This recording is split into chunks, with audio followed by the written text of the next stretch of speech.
What's up, everybody? It's your favorite financial advisor, Patrick McNally here, and I want to welcome you back to the podcast. Got a great show lined up for you today. In our first news segment, be talking about this new bill passed by the House, the Inflation Reduction Act of 2022. In our health segment, going to be talking about how to track your fitness performance so that you can get better, stay healthy, stay confident in what you're doing. And then in our wealth segment today, going to be talking about the importance of planning before you retire. Not only when you're in retirement, but before you get there. And I'm going to give you a number of different ideas on how you can be prepared for that one. And then in our freedom segment, I'm going to keep that one a little. I'm going to keep that preview a little to myself. But it's a fun one. It's going to be talking about something that I did a week and a half ago, and I'm going to encourage you to do the exact same thing. And then obviously at the end of the segment, I'm going to give you some action items to implement. So we got a loaded show for you guys, and thank you for being here. We're launching right into it right now. You've saved, sacrificed, and invested for years. Now you're no longer getting a paycheck from a job. So the big questions for retirement is this: how do you retire with enough income to live the lifestyle you always wanted without the fear of running out of money, going back to work, or becoming a burden on the people you love? That is the question, and this podcast will give you the answers. My name is Patrick McNally, and welcome to Retirement Lifestyles. What's up, everybody? Patrick McNally here, Retirement Lifestyles. Welcome to the show. And I've got a pretty good one lined up here for you. I've got a number of things that I want to get to, so I'm going to jump right in to our first segment, which is our news segment. And what I want to talk about is articles that last week came out talking about how the House passed a massive climate tax and health bill. And the name of the article, again, House passes massive climate tax health bill, sending Biden a core piece of his agenda to sign. And a couple things I just wanted to point out. And I remember, guys, I always try to tie this back to retirement planning and those kinds of things and thoughts that I get when I see this. One of the number one things that I thought was, wow, what brilliant marketing. If you caught the name of this new bill, it's the Inflation Reduction Act of 2022. And the only that's a great name. Trust me. I mean, inflation is what's on everybody's mind right now. Obviously, we've got lots of concerns about that. So it's one of the number one buzzwords that's going around. And the problem, though, is that, you read through this stuff and I don't really see anything about how this is going to help reduce inflation. So anyway, I think they're using that as a way to get your attention and say, hey, we're gonna reduce inflation by passing this thing, in hopes that 99.999% of the U.S. population doesn't even read this thing. Let me tell you why else they don't read it. It's 725 pages of legislation. Amazing. And so I look at that, and then I think of things like, well, what else is buried in this fine print? Because what I read is basically a breakdown of some of the top points, which is like, what are they going to do? What's actually in this, and what is this funding going to be? Because what we're looking at here is a $430 billion package.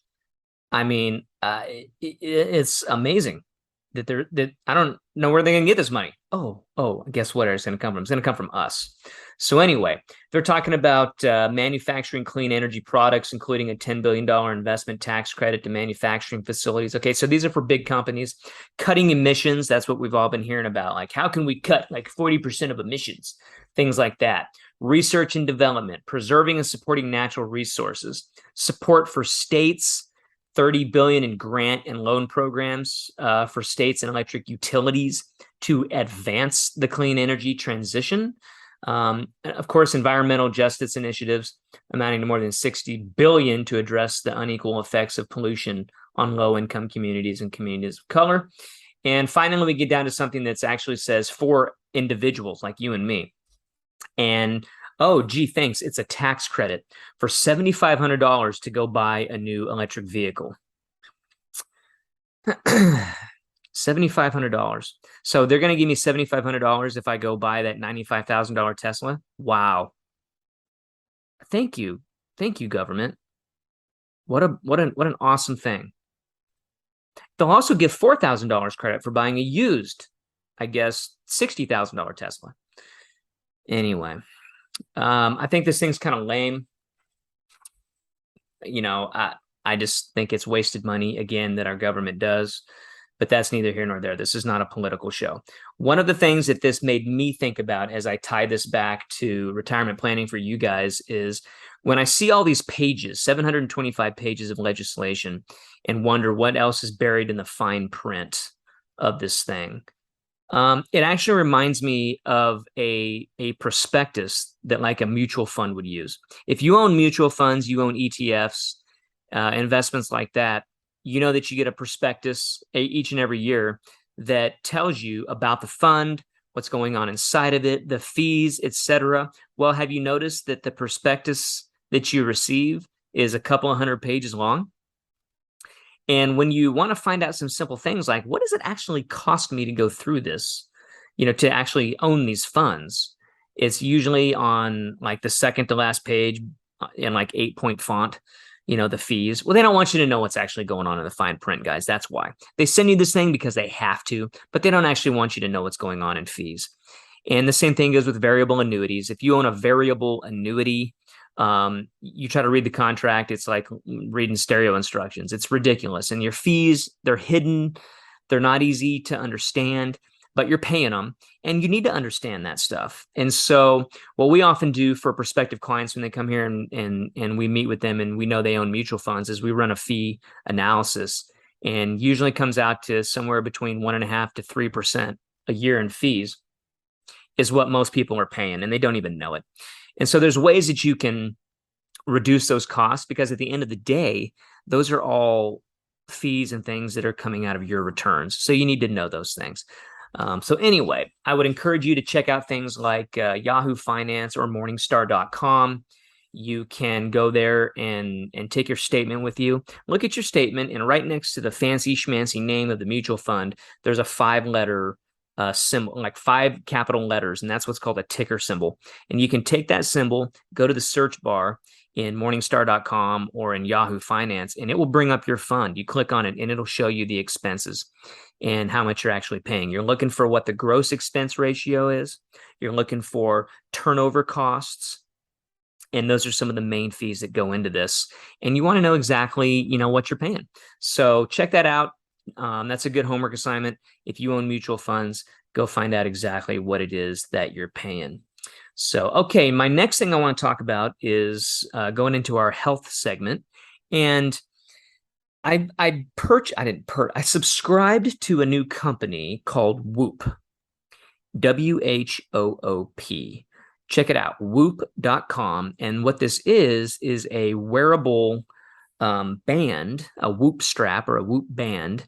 And what it's doing is monitoring and tracking my overall fitness performance. Now, that's one piece of it. It monitors your fitness, but it also monitors your sleep, monitors, how much rest. You get to a point. I've only had it for 2 days, so I can't totally. Next week, when I do the podcast, I'll give you a little update, because I've only got 2 days worth of data. But it will monitor how much sleep you're getting, how much you're needing to get. You put in what kind of workouts you're doing, and it monitors, are you working out too much or too little? And the thing's costing me about $20 a month. They have a couple of different programs you can do. It's a subscription-based kind of thing. You can try it out for a year. If you don't like it, well, you paid a couple $100 and you find out. And the Whoop strap itself, the wearable, comes with the subscription. So you just pay for like a year in advance, and they send you this thing. And I got to say, I'm really liking it so far. I'm just going to log into my little Whoop strap thing, and I'll tell you exactly what it is that I'm looking at, because it's got all kinds of stuff on here that I know I haven't even like scratched the surface to do. But like, I did some weightlifting today. I did it this morning before I came into the office, and I tracked that. So I just hit track workout, and it knows what my heart rate is doing. It monitors that, my resting heart rate, all of that stuff, how many calories I burned in the workout, steps I've taken. It'll count and monitor your steps. Like, for example, last night it says I got a good 6 hours and 48 minutes of sleep, but it tells me that I actually, let me click on the sleep thing here. So I got 80% of the quality sleep that I need. They're telling me I need 8 hours and 30 minutes because I get up at 6 in the morning, but I usually go to bed about 11. So they're telling me I need to be going to bed more closer to 9 o'clock, which I'm going to try. We'll see how that works. But so it monitors your sleep, which is pretty cool. It also monitors your quality of sleep. How many times a night do you wake up? Are you, getting into that REM stage or that really, really deep sleep where, your body really recovers? So all kinds of stuff. Talking about recovery, they monitor that, give you tips on what you can be doing. So I've just scratched the surface on this thing. Like I said, I got it a couple of days ago, but looking forward to bringing you some updates for how we're moving along. But I highly encourage it. These are cool things that you can use to monitor your health. I would say this, just disclaimer, go talk to your doctor before you start any kind of a health program or anything like that. But what you monitor and what you track, you can improve on. And again, this kind of ties back to the whole planning that we do. We tell people all the time, it starts with the planning. Once you have a plan, then you can go choose the investments. Then you can go choose the type of things that you want to accomplish. But you got to have a plan first.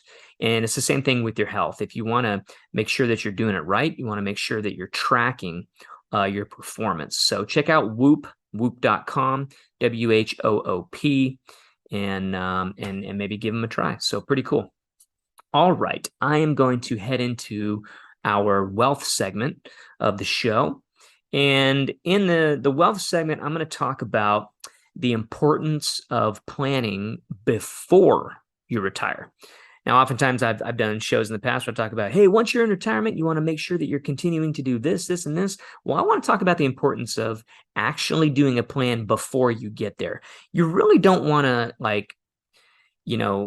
come up to 2 days before your last day of work and go, I wonder where my paycheck's going to come from now that I'm no longer getting one. And believe it or not, most people actually do that. So what I like to always tell people is, hey, when you're about 5 years or less, 5 years to at least a year before retiring, it is the perfect time to be creating a pre-retirement checklist to make sure that you're not missing anything, to make sure that you are understanding a few things. So I've got my retirement ready checklist here. I'm just going to walk through a couple things that I have on it. In fact, if you want a copy, I'll be glad to email you one, obviously for free. You can send me an email, patrick@rlaplan.com. Patrick, Patrick, @rlaplan.com. And in the heading part, just put retirement ready checklist. In the subject line, put retirement ready checklist, and I'd be glad to send you a free copy of it. So on this thing, I have things like the number one thing, build a retirement income plan. Well, that basically means that you need to sit down and you need to pencil out all of your different income streams coming in. A lot of people don't do this, and this is the number one thing you got to plan for in retirement is income. Like I said, kind of half jokingly, where's your money going to come from when you are no longer getting a paycheck from work? It's going to come from places like Social Security. If you have any old pensions or stuff out there like that, if you've got maybe rental income, you want to write down all the sources of income that's coming in and then draw a line down the middle of that page. And on the right side of it, write all your bills out. If you haven't done a budget sheet in a while, it's a good time to do it. But I want you to list out the have-to bills. You got have-tos and you got want-tos in retirement. And the have-to bills are things like if you still have a mortgage on your house, what are your taxes? If you still got car payments, if you still got, you're paying utilities, you're paying for the internet, those are all the have-to bills. Those are the bills are coming every single month, no matter what. You want to make sure that those are covered each and every month. Now when you add in the want-tos, those are the things like the discretionary income, the fun stuff you really want to do in retirement. That's why you worked hard for 20, 30, or 40 years, saved, built up that life savings, those investments, and now you want them to go to work for you. And honestly, it can be a little freaky when you first get into retirement and you're like, I've been saving all these years and now I got to take money out. That can be kind of a mind shift change. So be prepared for that. It'd be kind of weird. You're kind of like, I don't want to touch this nest egg of mine, this life savings that I've grown. And I'm going to encourage you to kind of have a little mind shift about that. That's why it's there. That's why you sacrificed, is to be able to now start spending some of that. However, you want to spend it in, the most advantageous way. You want to build a portfolio now that's designed to pay you an income from the investments. And I dare say not wanting to sell parts of the investments to get your income. And that's what a lot of advisors are, they've been doing it for a long, long time. The old 4% rule. Just sell 4% of your portfolio each year and adjust for inflation, and you should be fine. Well, if you sell 4% of your portfolio, that means that you're down 4% on top of whatever the market's doing. And at the time of this recording, the market is still down. S&P 500 is still down year to date. So just add 4% onto whatever that's down, and it gives you a pretty good idea of what you now have to make up over the next year. Because once you're in retirement, you need to pull that income each and every year. So we don't like selling investments to have to get you your income. We want your savings, that big, nest egg, if you will. You got the golden egg. Now you want that thing to start paying you money off of it without having to sell. So that's income planning. Again, that's listing all of your expected income sources. You also want to review any employer retirement benefits that you may have coming to you. If you get to potentially take your health insurance with you, that's great. You want to talk to your HR manager about any of those types of benefits. If you've got life insurance and this whole time the company's been paying for it, can you convert that? Can you now take over the payments on that life insurance? Do you still need the life insurance? So these are the important questions you need to be asking before that final day at work. Reviewing your monthly budget expenses. Again, that goes with the income sources. Running a Social Security income analysis. Looking at, is now the best time, to be taking Social Security? Or if you're 5 years to retiring, doing a projection. What's my Social Security going to be?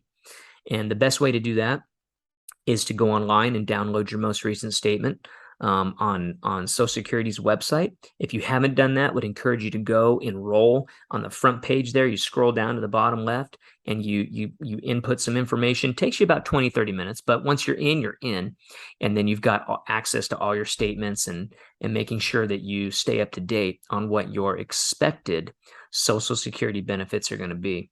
And if you're starting to get close to 65, well, you want to be thinking about Medicare.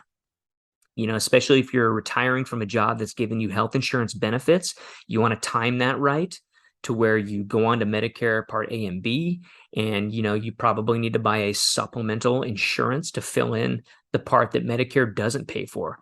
And a lot of people don't know Medicare doesn't pay for 100% of the bill. They pay for approximately 80%. And you need to fill in that 20% gap. So that's why companies have come up with supplemental policies or Medigap insurance to fill in some of those expensive parts of Medicare. So you want to review Medicare, definitely deal with an independent insurance agent that can look at all the companies that are available in your state. And just remembering that, when it comes to the price, it can vary widely from company to company. So you want to do a review on which company is going to be the best for you. Then pick a Medicare policy and review it each and every year. And then finally, guys, set that retirement date. Look forward to it. Get excited. It's like the light at the end of the tunnel. You've made it, and you're there. So that's our retirement ready checklist for pre-retirement. I also have a checklist for post-retirement. Once you're there, things to continue to look at, things to update, reminders, specific ages, things like that, important ages, and timeframes that you should be aware of. Again, I think I mentioned it before, but if you want a free copy of this, I'd love to email you one.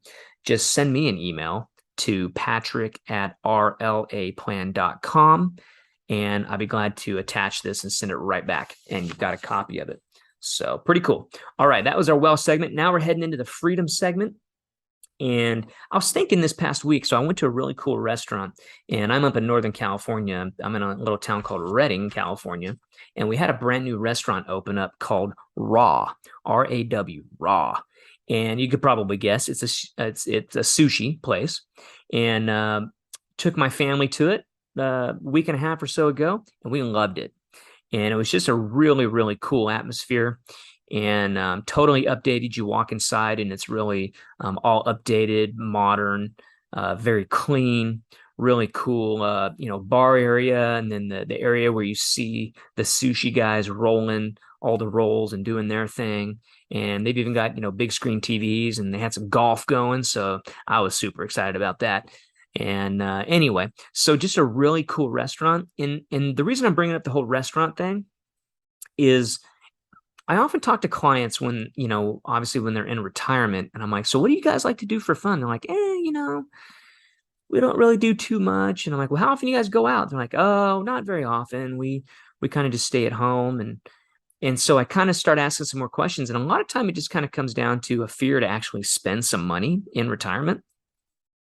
And again, guys, it's kind of this mind shift that you got to have. You've worked really hard to get to this point in your life that now you really want to enjoy it. And I'm going to encourage you, check out a new restaurant, maybe once a month, start there. My wife and I, my family and I, we love to eat out and try new places all the time. We've got our handful of our favorites, but when a new one opens up, it's just super cool to be able to try it out and, see if it might add to the list of new places. So if you're in my neck of the woods, if you're in Northern California and you're in Redding, check out Raw. But if you're not, we've got clients all over the nation. I know listeners all over the nation. And I'm just going to encourage you guys to have a little fun. If you're married, continue to go on a date night, maybe go try a brand new place. Even if you're like, I just don't even know if I like the food. Hey, try it. You might surprise yourself. It's like I tell my teenage son all the time. I'm like, hey, try this. Like, no, I'm not going to do it. I don't like it. And I finally get him to do it. And guess what? 9 out of 10 times what happens? That's pretty good. That's pretty good. And then he orders it again. So I'm going to encourage you guys to do the same thing. Have a little fun. Go out, have a date night. Find a group of friends to try something new, maybe once a month, a group of you, somebody makes the decision and you kind of pass it around and once a month, somebody else gets to choose. That could be kind of fun. That just kind of popped on my mind. So that was in my freedom segment. So a couple of action items I want you guys to implement. I always want to leave you action items to do throughout the show, the things that I talked about. So number one action item, I want you to go check out whoop.com. Consider a membership for a year, maybe something to look at. It's $20 a month. I know that's, it's not cheap, but it's also not crazy expensive. And at the end of the day, this is about your health and could really benefit you. And you can even share a lot of the data that you get. You can share it with your doctor. The next time you go in for a physical, show them these charts. You can go online, you can print the charts off, share them with your doctor, show them what's going on, and they'd be blown away.